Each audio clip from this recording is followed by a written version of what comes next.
हरिओम नमः शिवाय। ही कथा पाण गुरु कृपा सां हासिल करे रहिया आहियूं। महिरबानी करे गौर ॾेई ॿुधजो। हिकु सत्यवती माई थी गुज़री आहे।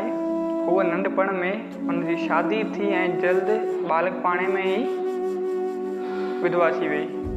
धन पदार्थ घणो हुयुसि। वीचार कयई त इहो सभु पति देव जो आहे।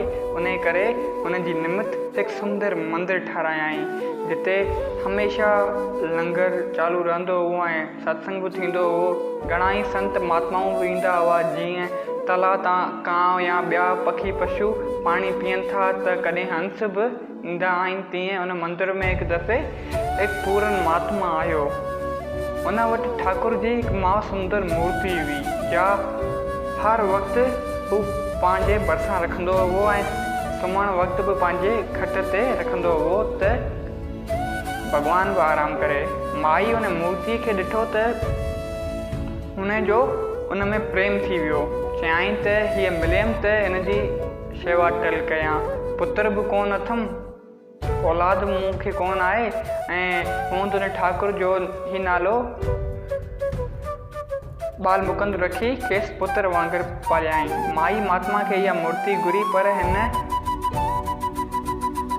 चयो त मुंहिंजा बि प्राण उन में आहिनि, छो ॿी अहिड़ी मूर्ति था ठारायूं। ईअं ई कयो वियो।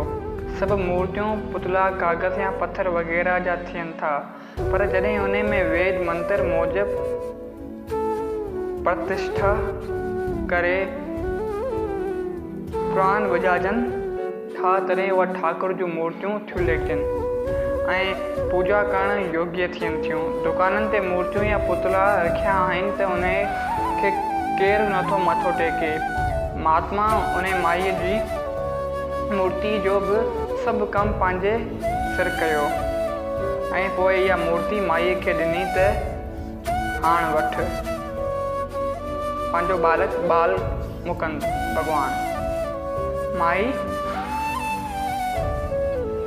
हुन मूर्ति खे माउ करे पालियो। का माई 12 कोठ कंदी हुअसि त उहो चवंदी हुई त मां कीअं अचां, मुंहिंजो बाल मुकुंद अकेलो थींदो। मतिलबु त हुन में सचो भाव हुअसि। भॻवान बि त भाव जो ई बुखियो आहे। हिकु ॾींहुं हुन पंडित श्रीमद भागवत गीता जी कथा पे कई, पर प्रसंग निकितो त जॾहिं श्री कृष्ण माता जसोदा जे ॾुध मखण जी मटकी भञी छॾी ऐं झोली में मखण खणी खाइण लॻो त जसोदा खेसि नोड़ी सां हिनखे ॿधो हुओ। इहो ॿुधंदे ई उन माई खां रड़ निकिरी वई त अड़े जसोदा, अहिड़े नाज़ुक बदन कमल मुंहिंजे बाल मुकुंद खे तूं नोड़ी सां थी ॿधे, ईअं ना कर। ॼण त ज़ाहिर हू इहो सभु पंहिंजी अखियुनि सां ॾिसी रही हुई। ईअं ई चवंदे चवंदे हुन प्राण त्यागे छॾिया।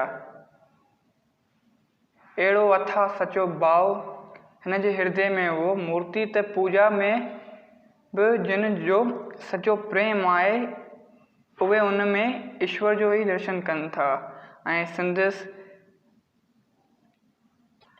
मुक्त थियनि था, तित खे पहुचनि था। पर इहो तॾहिं थींदो जॾहिं प्रेम ऐं श्रद्धा सां संदसि ॿुधी निर्मल ऐं शुद्ध थी पवे थी। मलिन ॿुधी वारो कंहिंसां बि इन रीति प्यारु कदाचित कोन थो करे सघे।